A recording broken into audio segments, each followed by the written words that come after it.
Days chased months, and months chased seasons. The time for migratory birds to embark on their long migration flights had finally arrived.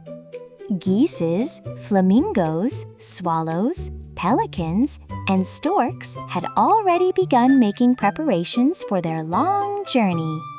Young Stork Skylar could feel the excitement of going on her first big migration in every single feather on her wings. After spreading her wings wide against the wind, she decided to take a short test flight before this long voyage.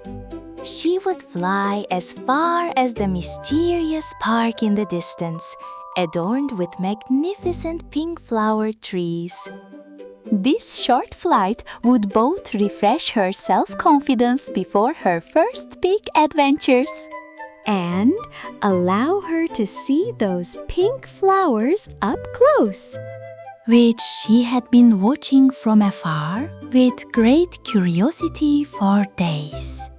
Before flapping her wings toward unknown distant lands, she simply had to discover this beauty. Skylar soared high into the sky with powerful wing beats and reached that interesting park in a short time. She gracefully perched on the roof of the wooden gazebo right in the middle of the park and began examining her surroundings with curious eyes. Lavender, rosemary, sage, succulents, and ancient olive trees stood side by side in the park, along with those mysterious pink-flowered trees glowing eye-catchingly. However, something very strange caught her attention. There were no sprinklers around, no hoses stretching out, and nobody was coming to water these plants with splashing water. This situation was a great mystery that needed to be solved for the young Stork Skylar. As the sun set, she returned to her nest with a sense of curiosity in her heart. The next day, before making her final preparations for the long migration journey, she flapped her wings once more toward that mysterious pink-flowered park. She perched on the same gazebo roof again and settled down to watch the park. Hours passed, and still nobody came to water the plants. As she pondered the secret of this waterless yet vibrant garden, she heard a familiar sound right beside her ear. Buzz, buzz. When Skylar turned her head, she saw a cheerful bee perched on the wooden post right next to her. The bee said in a sweet voice, "Hello, Stork. My name is Honeybun." Skylar replied, "Hello, Honeybun," to the buzzing bee beside her.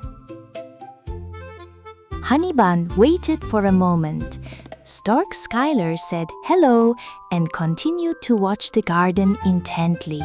Unable to wait any longer, Honeybun asked, "Hey, don't you have a name?" Stork Skylar looked a bit embarrassed and said, "I'm sorry, Honeybun. When you greeted me and introduced yourself, I should have introduced myself too. My name is Stork Skylar. My mind is so distracted. I've been watching this park for days. Nobody gives water with hoses or sprinklers, but everything here is so full of life. How is this park watered? What is the secret behind this?"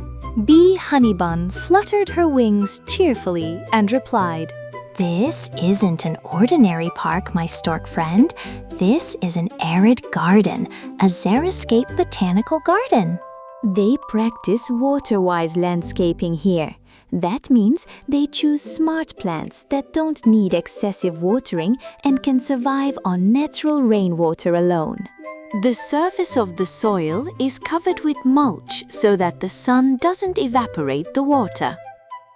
Plus, instead of huge water-hungry lawn areas, there are fragrant flowers for bee friends like us.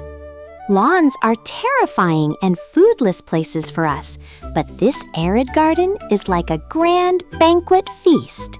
As Skylar nodded in admiration, she asked the biggest and most curious question on her mind. I understand, Honey Bun. This place is wonderful. Then I have one last question for you. What is the name of those mysterious trees in the park that bloom with such gorgeous pink flowers? Bee Honey Bun giggled sweetly and buzzed. I won't tell you that. If you want to learn the name of those pink flower trees and all the secrets of these eco-friendly gardens, you should watch Happy Toppy's episode on Arid Gardens tonight when you return to your nest, my friend Stork. That evening, on the final night before the migration journey, Skylar gathered together with all her stork friends.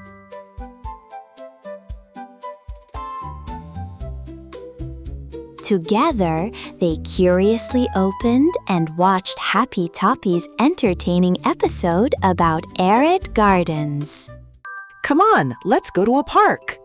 But this park is very different from most parks we see. It is a park that respects nature and our beautiful planet. Among the lavenders and olive trees, they learn the name of that mysterious pink-flowered tree and all the secrets of water-wise arid gardens. Then the morning sun painted the sky in shades of pink and orange with its first rays. All the storks flapped their wings to set off on their migration paths full of new adventures.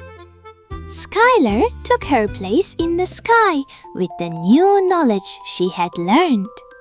And together they soared off into the endless blue.